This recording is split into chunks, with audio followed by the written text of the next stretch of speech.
Et politique pour commencer, nous sommes 3 jours après ces législatives anticipées. Les tractations, pour le moins, continuent dans une ambiance parfois tendue. Intenses échanges à gauche comme à droite. On va en parler avec vous, Roselyne Fèvre. Bonjour. Bonjour. On décrypte évidemment jour après jour ce qui est en train de se passer dans les différents camps.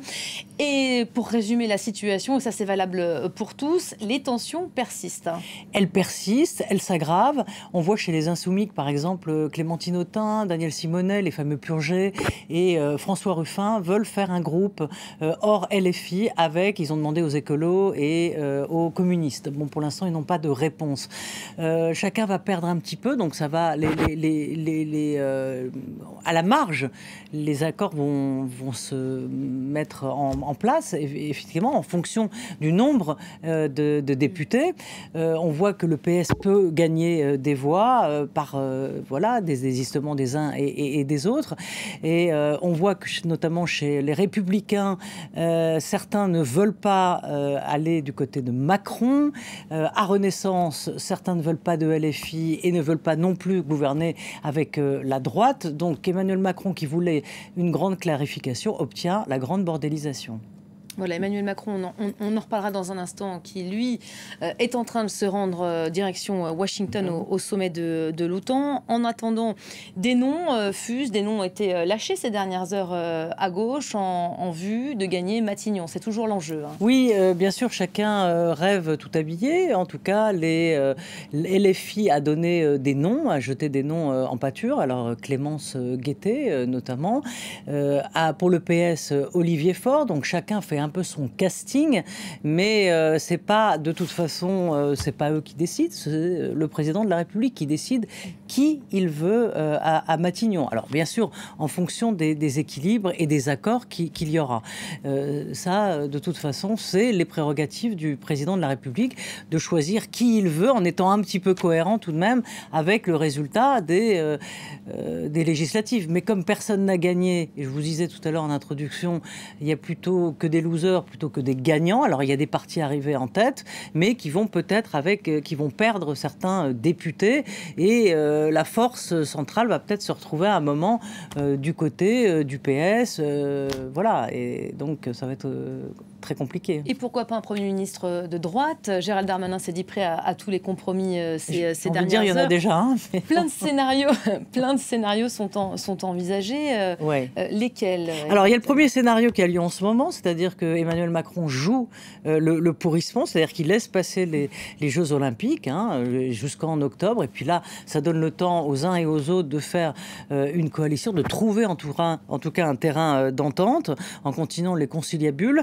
Numéro 2, le scénario numéro 2, c'est un gouvernement avec des socialistes, des écolos et des communistes sans LFI, mais ce scénario est peu probable. Pourquoi? Parce qu'il y a une ligne rouge sur les retraites, sur le nucléaire, et Gérald Darmanin a dit qu'il ne voulait absolument pas d'écolos dans le gouvernement, en tout cas ceux qui ont défendu Sainte-Soline. Et puis 3, le gouvernement avec les Républicains, mais pour l'instant personne n'est d'accord non plus chez les Républicains. Apparemment, ce serait Laurent Wauquiez qui s'apprêterait à prendre le groupe parlementaire des Républicains, et lui, sa ligne, c'est de faire un peu ce qu'a fait François Mitterrand avec les communistes, c'est-à-dire s'allier avec les communistes, donc là, s'allier avec les communistes, avec le Rassemblement national, pour mieux les écrabouiller après. Donc ça, c'est aussi une possibilité, mais certains, comme Olivier Marleix, vous voyez, c'est compliqué. L'ancien président du groupe, lui, n'est pas du tout d'accord avec ça. Lui, il veut gouverner avec les macronistes, qui eux-mêmes ne veulent pas non plus des LR. Vous voyez, on s'y perd, je ne sais pas si vous me suivez. Sinon, il y a un quatrième... Non, mais je suis... Ouais, on s'accroche. On s'accroche, il faut s'accrocher, il faut y croire.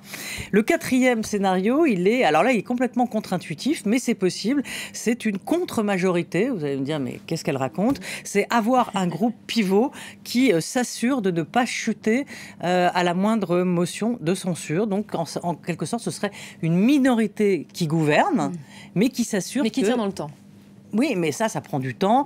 Et sur quel sujet, etc. Et ça peut prendre tout l'été. Donc, c'est peut-être le scénario qui tient la corde. Voilà.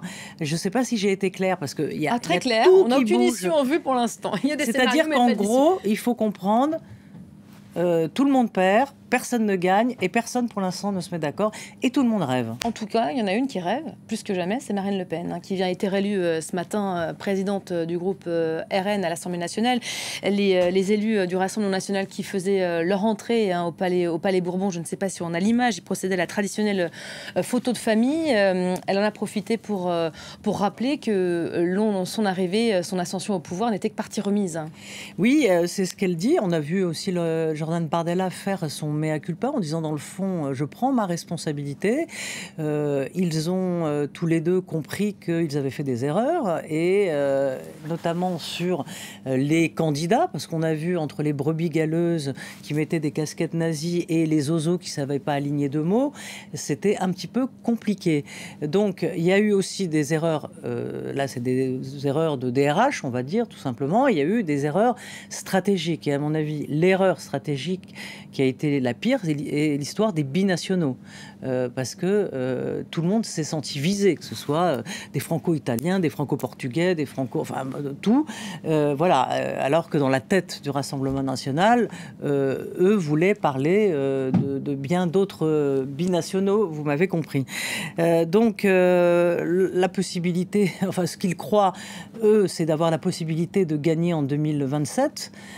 Mais il me semble qu'ils sont en train de comprendre, étant donné ce que je vous disais tout à l'heure sur le scénario Wauquiez, ils sont en train de comprendre qu'ils ne peuvent pas gagner tout seuls, qu'ils ont atteint leur plafond de verre et qu'il faudra l'appoint de la droite, plus que les pauvres ciotistes qui sont partis avec le Rassemblement national, mais qui peut se construire une énorme coalition avec la droite et l'extrême droite. Peut-être que c'est ça qui est en train de mûrir dans les têtes.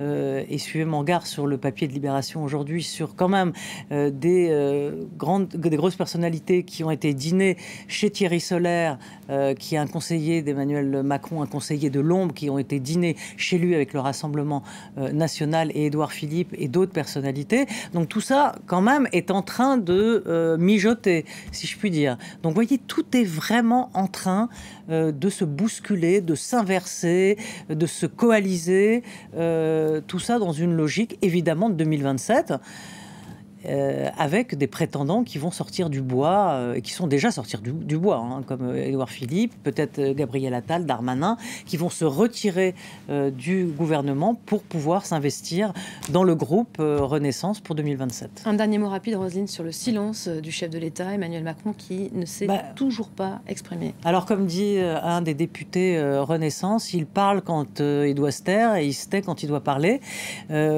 Bon, il dit rien parce que son intérêt, c'est de laisser les uns et les autres faire leur tambouille dans leur petit coin et puis, au dernier moment, sortir sa hache de guerre et décider qui il mettra à Matignon.